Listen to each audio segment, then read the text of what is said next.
Good morning again, everyone. It was, it was 20 years ago now. My wife, Rachel, who I was just dating at the time, we had been in a relationship for the better part of a year, and so we were more than just kind of seeing if we were interested in each other. Like we were actually discussing whether or not we wanted to engage in a life together, and woo! Do I need to switch to another mic? Yeah. That's much better. Yeah, we were more than just kind of dating. We were talking seriously about whether or not we wanted to engage in a relationship long term, look at marriage. And so we decided to kind of take a summer to really think about that question. And we thought the best way to do that was actually apart, right? We wanted to make sure that we were thinking through carefully. So I stayed in a small town in New Brunswick. You're thinking, are there any big towns in New Brunswick? No.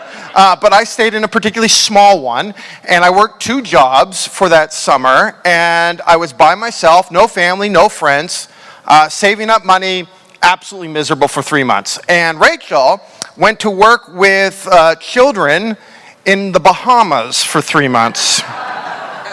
She suffered. So while she was away, I was particularly sad. I mean, honestly, I was... my life really just revolved around waking up, doing one of my 2 jobs, going back to bed, and just counting down those days when I would be able to see her again, because I just missed her so terribly. She really became all I thought about, like just wanting to get back together and re-engage in our relationship. And I was sold within like 3 days. I was like, okay, I don't know why we decided to be apart. Like, I'm ready. I'm ready to commit. I'm ready to go this route. And I remember we were talking on the phone, and I just couldn't wait to see her. So it finally got to the point where at the end of the 3 months, she was flying back into the state of Maine. I was in New Brunswick, so I was going to drive to meet her. And it was everything I hoped it would be. Like just that expectation of meeting her again and just being able to spend that whole week with her before the next last semester of school started for us. And it was the most wonderful reunion. We missed each other terribly. We were really talking now about our hopes and our dreams for our life. But I remember very specifically a couple things that occurred in the months before us meeting up to make that moment as magical as we would hope it would be. I remember I had to schedule time off from both jobs, which meant I had to take extra shifts from other people earlier, so I was actually working harder the month before so that I would have the extra time off for a whole week just to spend directly with her. And I remember I saved up money because when we met again, I was going to take her out to the best restaurants, the best dates. I did not want to give her leftovers. I wanted to give her the very best, right? And so in New Brunswick, that didn't mean McDonald's, that meant KFC, right? No, I'm just joking. But I wanted to send her to the best places. I wanted to plan everything down to a detail. I bought her gifts that she wasn't expecting. I just wanted her to know that she was the single most important person in my life. And like I said, it was wonderful. But what I want you to catch in this story is that the event didn't just happen. It took planning. It took preparation. It took sacrifice. It took intentionality on my part to make sure that the moment was special. Now, we're just coming out of the holiday season in which we are so focused on making a moment special, right? A day special where we're hoping that the Christmas Eve and the Christmas Day and the New Year's Day moment, day, event is as special as we plan and hope it will be. And those have a lot of pressure connected to it, and sometimes they work and sometimes they don't. When they do work, aren't they wonderful to reflect back on, take pictures, remember, tell stories later on in life? But here's what I have found. The most important, the most significant moments in our life do not occur when we do a simple event. It's an event that surrounds the person that we want to engage with, the one we want to celebrate. Like, really think about this. Think about those special moments that you prepared for or planned for. The most significant ones usually occur when we engage with a person. So think about that first date that was just special for you. Think about the wedding day for you. Think about that long lost friend that you have not seen in a decade, but you were besties back in college, and when you get back together, you want to make it so special. You're not just willy-nilly, you're going to prepare the event. You're going to make preparations and plans and sacrifices to make sure it's as magical as it can be. See, the most significant moments we have with each other usually occur after we have put careful thought, preparation, and planning behind it. I have a friend who's a pastor in the state of Maine. He's actually kind of like a mentor for me, and so I contact him every month or so and just get advice. He's, 25 years older than me, kind of looking at retirement, but he's just this wonderful guy who likes to invest in the next generation of pastors. He describes this story where he doesn't know why he got picked, but the President of the United States asked for one representative, pastoral representative, from every state in the U.S. to come and meet him at the White House, and he was chosen to represent the state of Maine. And so he describes that how he had to look at his calendar that was completely booked and busy that week. They were doing a major initiative of the church. But here's the thing. When the president calls, and you get the opportunity to come meet him at the White House, it all gets cleared out of the way.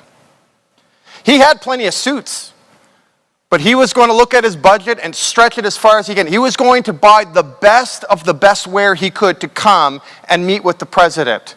He was going to book the proper accommodations. He was going to sacrifice financially to bring his family out with him so that they could come and tour the White House. Listen, we know that sometimes we have plans and schedules and events, but when the president calls, or the prime minister, whatever you want to say, you clear out your schedule to make sure that happens. Why? Because the person we're encountering is that incredibly significant for us. We're beginning a brand new series here today. And the series is going to be more than just a sermon series that we talk about over the course of 4 weeks. This is going to be something where we flex our muscles a little bit as a corporate body, as a church.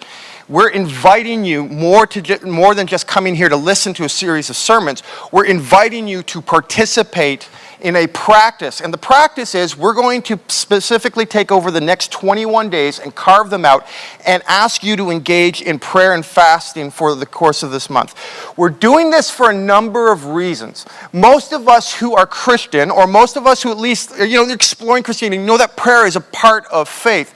But what I've observed, not only in my own life, but in, I would say, the casual Christian experience, is that prayer is usually something that is attached to our spiritual lives. I mean, if we're being really honest, how much time do we carve out to seek with God? And I'm talking not the kind of time when you're driving and listening to music and texting. I hope you're not driving and texting at the same time, by the way. But I'm not talking the distracted time. I'm talking all the things are turned off, all the people are away from you, and you are just focused and concentrating, engaging with Almighty God in prayer. How many of us spend real, carved out, devoted, sacrificial time to engage with Him in that way?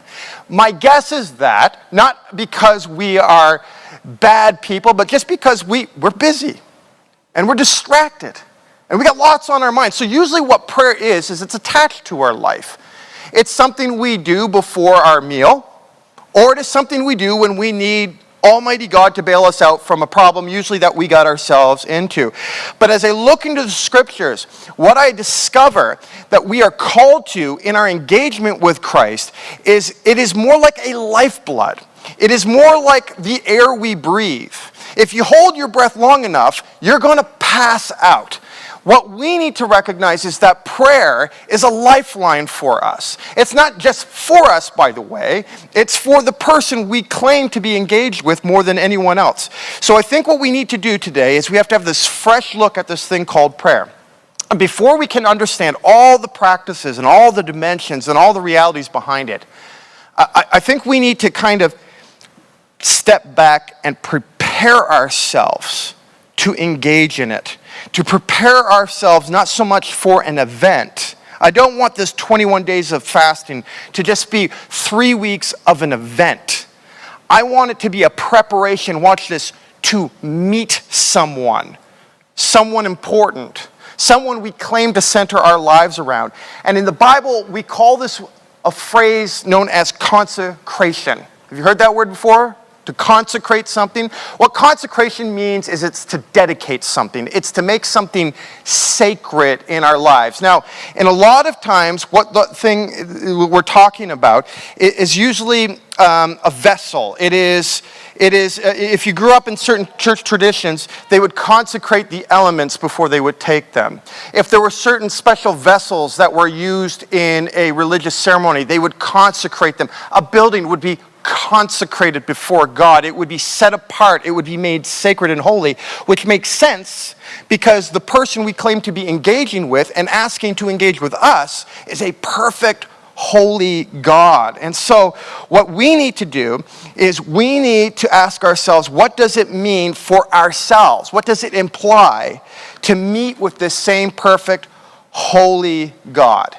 So we're going to talk a little bit about what that looks like. How do we prepare ourselves to meet with God and to live lives that not only facilitate that, but invite Him to dwell with us, His divine presence in our lives. I mentioned before, usually there's a lot of buildings that are described in the Bible as being consecrated before God. Usually they were sacred temples. And so you'll read about how in the Exodus story, Moses consecrated this tent, this tabernacle. Or you'll read about how King Solomon sacrificed financially and built this temple in Jerusalem. Or you'll see in Ezra a second temple being built after the first one had been destroyed by an invading army. They're all high points in Israel's history. I invite you to look those stories up for yourself and read them. But the story I want us to focus on here today actually takes place in between the second and third event. It is a time when there is another king who rises to the forefront. His name is Hezekiah. Now, Hezekiah is a good dude. He is a good king, but he is entering the story of the Bible at a bad time. And the reason he's entering the story at a bad time is because he follows a long line of kings who actually led the people of Israel into idolatry, into the absolute opposite of what it means to engage with God.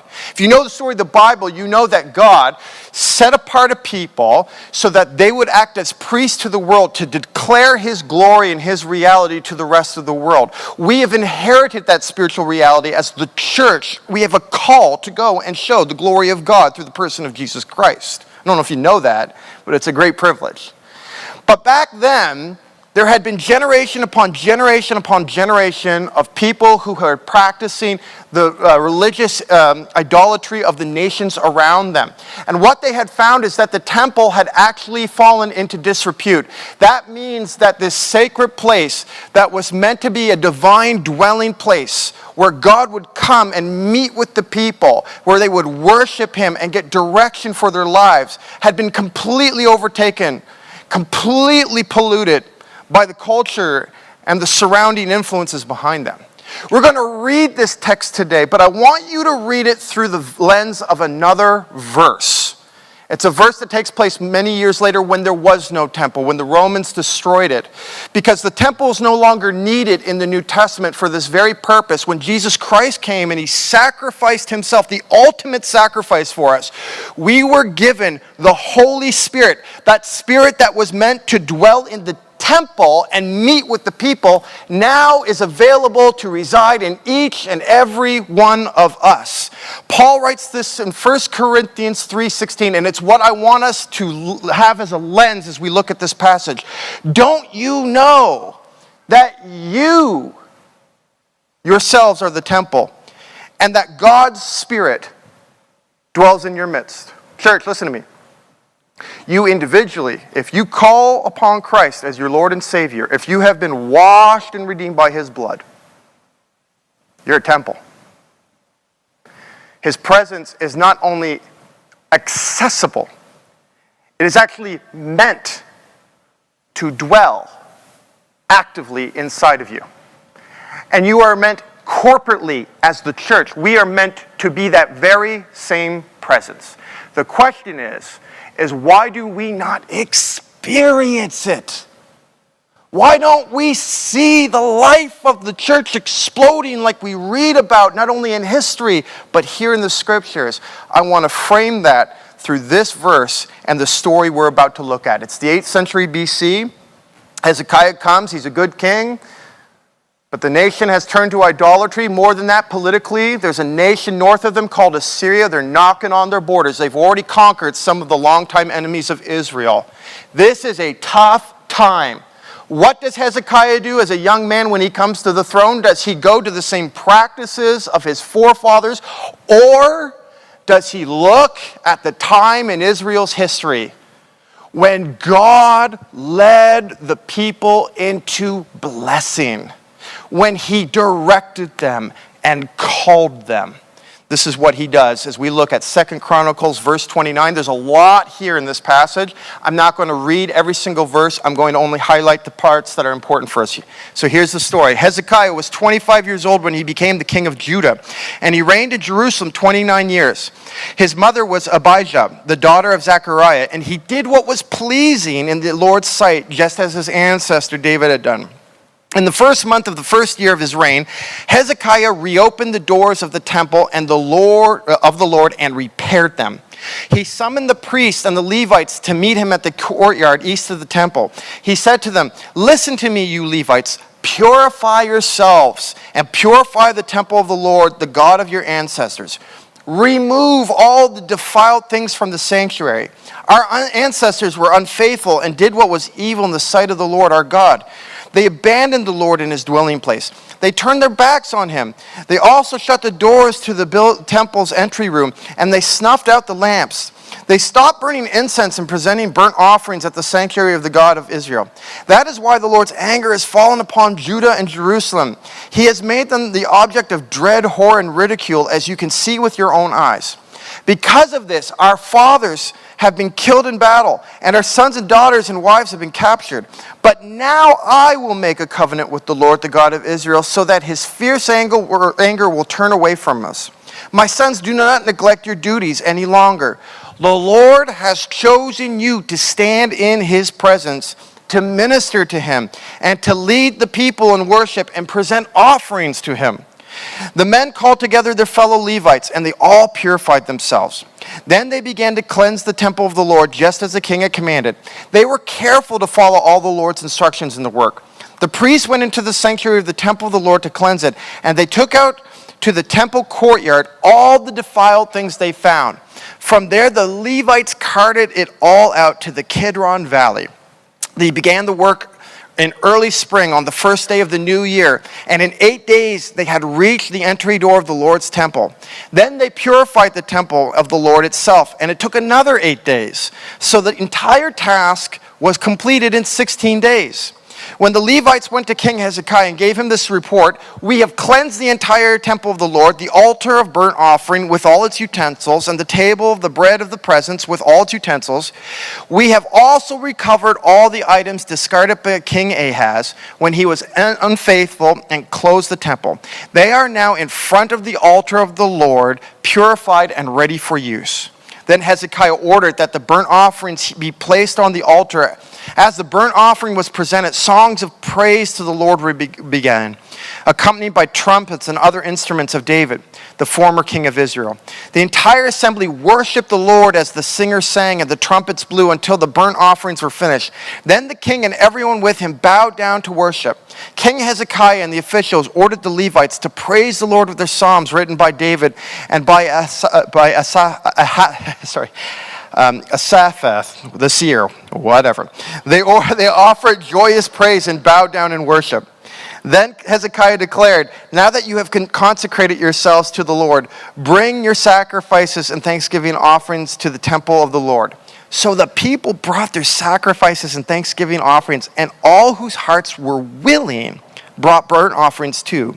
The people brought the Lord 70 bulls, 100 rams, 200 male lambs for burnt offering, and they also brought 600 cattle and 3,000 sheep and goats as sacred offerings. But there were too few priests to prepare all the burnt offerings, so their relatives, the Levites, helped them until the work was finished. So the temple of the Lord was restored to service, and Hezekiah And all the people rejoiced because of what God had done for the people, for everything had been accomplished so quickly. Okay, there is a ton in this passage, so I want to jump right in. It is my observation that the realities that are ailing the church today are very similar to the realities that Hezekiah was facing in the time of his people. I think that we forget sometimes the absolute power of our God. I think sometimes we sing songs and we read verses and we do ceremonies like coming here before the church and just incorporating that into our lives in meaningful ways. But do we really realize the power of the living God, the God who spun this universe into creation? Do we realize the power of the gospel? Do we realize the power of the blood of the Lamb, which is Jesus Christ, over our lives? I would say we do not reflect nearly long enough on that. That is not meant to be done merely at Christmas and Easter or every now and then on a Sunday. It is meant to be something that is in front of our lives all the time, because when we recognize and realize that the God we serve and the God who is meant to dwell inside us, a God of power, a God of life, a God who breathes new realities and new fruit and new hope into our lives, that should just excite us. That should dictate the course of where we go, what we do, who and what we are. But what happens so often in our lives is that we are swayed by the culture around us. And I want to pause right there and say this, because I know I talk a lot about culture. And I'm not saying that everything in culture is bad. I'm not. We live in a culture. But hear me today, church. I will say this until the day I die. The values of culture we live in, they may be different than the cultures of other societies in the world, and they may be different than the cultures throughout history. But the values of culture today and in other parts of the world are not values that can cohabitate with a holy, pure God. And so what we do when we get comfortable with those values is we actually over time invite them into our lives. And what happens is, without even recognizing it, we've allowed idolatry to take up residency within our heart. Church, hear me today. You cannot have the defiled live in the same atmosphere as the holy.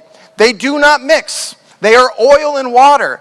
And yet we wonder why we cannot experience the holiness, the presence, the power of God. Have you had that experience today? I'm going to tell you, man, those bookmarks in my spiritual life, when God is so real, when the scriptures become more alive to me than any other time in my life, because I find myself broken before holy God. I find tears streaming down my face. I am literally overwhelmed. I don't want to leave his presence. God, I just want to be here forever. Have you had those moments? I'm going to tell you, if you haven't, man, they're powerful. And when you have them, you recognize the power of the gospel, but you also recognize there's sin in my life. Almost every time I've had those encounters with God, I'm not looking at myself as hunky-dory, pure and good. I look at myself as defiled and impure. I see sin in my life, and I mourn that sin. And then I ask God to cleanse me of that sin. The problem is we don't have those encounters nearly enough in our life. And so we get comfortable with sin and we wonder why we don't have the power of God active in our life. It is because we've effectively got comfortable with idolatry and we've pushed God over to the sides. And what you have to do in preparing yourself to meet a holy God is to prepare yourselves as the temple of God to have him come and dwell with you. Some of you know that I live in the house here in the front of the parking lot. Now, for those of you who were part of the church before we moved into that house, about 4 or 5 years back, you remember what that house looked like. It was infamously known as the Blue House. It was just painted blue. The inside was not habitable for anything but raccoons. I'm telling you, that thing... it just was one of those things that no one was using for a series of years, and it just kind of fell into disrepair. It was not really a good place. When Rachel and I and the kids moved into Richmond, because we actually lived in Point Roberts for the first couple of years we were pastoring here, we didn't really know where we were going to live. I don't know if you know this, but Richmond tends to be a little expensive. And so... So what the elders actually did, they came up with this brilliant idea. They said, hey, we've actually got a property on here. which means we are already grandfathered in past all these, codes and bylaws, and you can now know all the legal jargon. And they actually researched what it would take to renovate that house to be something we could live in. And I'm going to tell you something. They did a phenomenal job at a really good cost. But I want you to catch this. They didn't just make it livable. They made it comfortable. Like, we love living there. It is a blessing, especially in this market and in this reality when we are seeing more and more people facing housing crisis after crisis. It is a blessing to have that in our lives. But the fact that they made it more than just bare bones livable but comfortable for us is communicating something to us. If they had just given us the keys and said, there's your new house, that communicates something about their value to us, right? But the fact that they went over and above tells them they want us to dwell there, to root there, and they want us to root there for the long haul. Church, there's nothing God cares more about than your heart. He wants to dwell there. Not just for a day, not for an event, for the long haul. But there is preparation that needs to happen before that can occur. It's what consecration is really all about in our lives. Hezekiah wanted the people to see the temple as a tangible representation of God. So they weren't going to give him leftovers. They were going to prepare and consecrate the best dwelling for him to inhabit. And that meant for a day. That was not meant for a day, but it was meant for a permanent dwelling. We're doing 21 days of prayer and fasting, and it's the perfect way to kick off a new year. As we look forward to what this new year looks like for each and every one of us, what God would desire to do in us, we are calling you to step out and do something extra. I find that a lot of times the reason New Year's resolutions fall flat is because there is no real plan. There is no long-term preparation or clear direction of how to get there. So what we're calling you to do today is to reach for God in ways that you may not have done for a long time or maybe any other time in your life. But we believe that God has much He wants to show us and do in us. But we have to, before we get there, do a serious inventory of what is in our lives before we can do any of that, and then to reconsecrate those things before God so that He can dwell with us. So here's what I want to do with the last few minutes I have here this morning, is I want to look at that story, and I want to pull out a few realities of what consecration means as we prepare ourselves to have God encounter us in special ways. First one is this. Consecration means purging those things that make us unclean. We have to purify ourselves, church. The state of your heart, as it is not something that God can inhabit. But the beautiful truth of the gospel is that the blood of Jesus Christ can cleanse it. That also means, though, that you have to consciously choose to jettison those things that continue to defile you. If you look at the story, when the priests and the Levites went into the temple, they did not take the idols or the other impure realities that made that temple defiled and keep them. They didn't push them to a corner. They didn't sell them to try to make a profit of it. They tossed them in something called the Kidron Valley. In Israel, you know what the Kidron Valley is? It's a garbage dump. They took those things where they ultimately belonged and got rid of them forever. And the first most important reality that you have to understand in consecration is the necessity to purge garbage from your life, and watch this, not pick it up again. Some of us get caught in these cycles where for a season we recognize something that is holding us back and we purge it, but for some reason we pick it back up again. Church, I want you to hear me today. If you are struggling with an addiction in your life, you are in the right place, because we are here for you. We are here for you because we've been there. I, your pastor, have struggled with addiction in my life. And I'm not ashamed to say that. What I'm proud to say is that through the power of the gospel and through the loving embrace of the church, I have been able to see those realities jettisoned from my life. If you have secret sin in your life, church, when you bring them to the light, they lose their power church, we have to recognize that there are things, I don't care if it's substance, pornography, hidden sins, whatever it is. Is it hard? Yes. Does it take courage to say, I need help, or I need to embrace those things? We, your pastors, the church leaders here, the normal, everyday Christian that inhabits here, we are here for you. We will do the journey with you, but you have to toss it and don't go searching in the garbage dump for it again. Second thing, consecration didn't happen in a single day. It took 8 days for them to clear out garbage before they even got to the doors. Think about that. I'm actually, and have been for the last few years, engaged in further education, and I'm getting ready to start another semester in a couple weeks. And I find this always happens. When I look at the 3 months of coursework I've got before me and all the assignments and all the readings that are due, if I look at the whole scope, I get overwhelmed. I'm like, okay, how am I going to get through? I still got a pastor. I still got to parent. I still got to be a husband. That's a lot. Have you been in that situation, whether you've been at school, you've been looking at debt you're trying to get rid of, you have a building project, and you just get overwhelmed because you see all the tasks before you? Well, what I found is what I have to do is after I look at that syllabus is I have to put it away and then put a calendar before me and look, what do I have to do today? What do I have to do this week?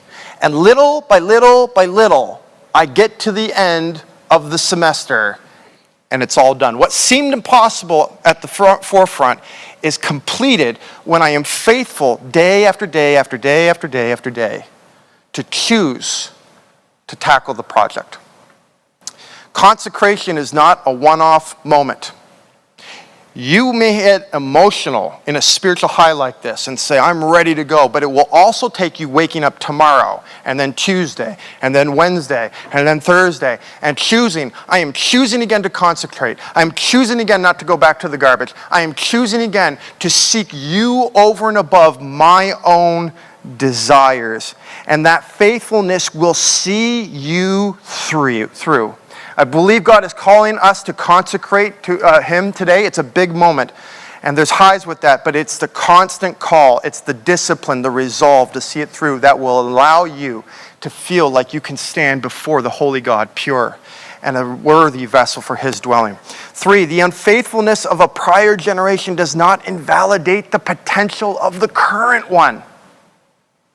The Bible is filled with stories of how He called the people of Israel to follow Him and the promises that were connected to that. And if they would say yes and they would go before Him and follow Him and live out of those things, they would recognize the power of God in their lives and they would live out of the purpose He has called them to. Unfortunately, most of those stories tell about how they did not live up to it. They failed time and again. But for those few stories where they worked, where they were faithful, where they followed, didn't matter.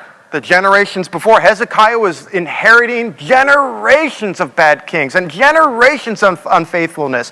For him, that did not disqualify for him from leading the current generation into faithfulness before God so that they could see him work as he had worked in their forefathers before. I was reading this statistic on religious faith in Canada recently, and it was comparing 10-year charts. Those who identified as Christian 10 years ago as compared to those who identify as Christian today. And the numbers at first glance are quite startling. By and large, Canadians, by a percentage of 11% less, acknowledge themselves as Christians than they did 10 years ago. Now, part of this, I think, is just people are being more honest. I don't think they really saw themselves as Christian before. It was more like a connection to their ancestry, or maybe they were baptized in a church once as a child, and that was it. But I think people are just being more honest. But it does kind of show us, it can kind of be one of those things that's discouraging to us when we say, man, what's going on? We follow Jesus. The church is blowing up all over the world. Why isn't it blowing up here in Canada? It can be a little disheartening. But I find that there are so many moments in the history of the world, whether it's been the United States, whether it's been Italy, whether it's been Turkey or Iraq, where people were facing a decline in the church movement that looked like it was about to sputter it out, whether it's been through persecution or whether it's been through just disinterest. And for some reason, there was a group of people in a current generation that said, we are drawing the line here right now, and it doesn't matter what we're inheriting from the past. We are choosing today to live out of the faithfulness that God has for us right here, right now. I want to tell you something about generations, church. When you have a lax faith, you pass that inheritance down to your children, but don't think it will be a static lax faith, because they will take a next level in that. And what we are called today, it doesn't matter what the statistics show, it doesn't matter what the atmosphere feels like, it doesn't matter what we are inheriting. You are called to faithfulness today, but not only faithfulness for this time and this place, but so that you can pass on to your descendants, your children and grandchildren, a spiritual inheritance that allows them to recognize the power of God in their lives, because they saw it in their parents and they saw it in their grandparents, and they want to live it out in their children's lives in the future. We need to listen, I don't care how unfaithful the past has been, the potential for the gospel to come alive. Listen, I have this feeling, the darker the world gets, the brighter the light shines. And so I just think, like, as the world just gets darker, turn on the news. I mean, it is hard to watch the news sometime. Lord, end these wars. Lord, these mass shootings, they just make me despair. But then I turn to the light and I realize when things get so dark that people have nowhere else to turn, the only thing that will catch their eye is the light. And we have to be that light, church. Here's the fourth thing. Fourth thing is sacrifice is required in consecration. When the temple was purified, the people offered sacrifice. Wealth back then was measured not in money, but it was measured in livestock. And you find that people bring not just a few animals, they bring many animals to the temple to sacrifice. This, by the way, was not a good time in Israel's history. They didn't have a lot of resources. And yet they chose to sacrifice what little they had so that they could consecrate themselves before the Lord and consecrating the temple to be a worthy place for him to dwell. That's the first part, but here's the second thing that's connected to that. Sacrifice is also an act of worship. And church, here's where really the rubber hits the road for us today. Is the question, as we are asking of ourselves, are we ready on this day to seek the face of God and have us empowered to live out the gospel in our homes and in our communities? What is it that we are willing to consciously sacrifice before him so that we can live out of that goodness he has for us? 21 days of prayer and fasting. What we're asking you to do here is we're asking you to consider over the course of the next 3 weeks to sacrifice something. There are many options. Some will be on the screen here behind me. But you'll find out in the lobby, there'll be a few things out there. There'll be some fasting cards out there. And those fasting cards give different options of how we actually give up something that we take for granted, which is nourishment, right? And what we're saying when we fast is we're saying, God, I desire your presence more than the food that is meant to nourish me. I want to be nourished by you. And so this practice that has been done throughout literally millennia, we're asking you over the course of 21 days to engage in. There's something called the Daniel fast, where you eat only fruits and vegetables. There's something where we're asking you to fast maybe only till 6 p.m., right? You don't eat till 6 p.m. Some of us are being called to fast certain realities in our life. Whatever it is for you, we're asking that you prayerfully consider today whether or not you will engage in one of them. And there will be cards out there in the lobby for you to pick up and look at for yourself. The other thing we're asking you to do as you're fasting, it's not enough just to give up something. You have to engage in something in its place. And so there are prayer journals out there that over the course of 21 days, you can find them online and download them for yourself or pick up a hard copy. But we're asking every day, as you start your day, look at that journal. Ask yourself the questions. It probes deep into our hearts. And finally, the other thing we're doing is we're giving corporate prayer times over and above what we do here on Sunday. You're going to find over the course of the next 3 weeks 4 extra times. The first one was going to actually start next Sunday night. So normally we have Sunday evening worship, like Sunday morning worship. We're actually calling everyone to come to our Sunday evening gathering, not for another service, but for a concentrated time of prayer. The disciples who went and led the first generation of the church at one point had to sit before Jesus and say, teach us how to pray. There's something powerful when we learn what that looks like together. There are many options of what fasting can look like for you.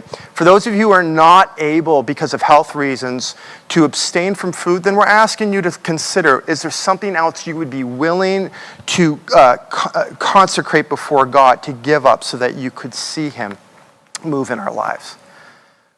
Church, I'm going to invite actually the band to come up and lead us in one last song. But as we get ready to just sort of close out this time together, we just ask that you would be prayerfully considering what it is that God wants you to give up this time, this day. Not so it's another religious practice, but so that you can be a worthy dwelling place for his Spirit to inhabit.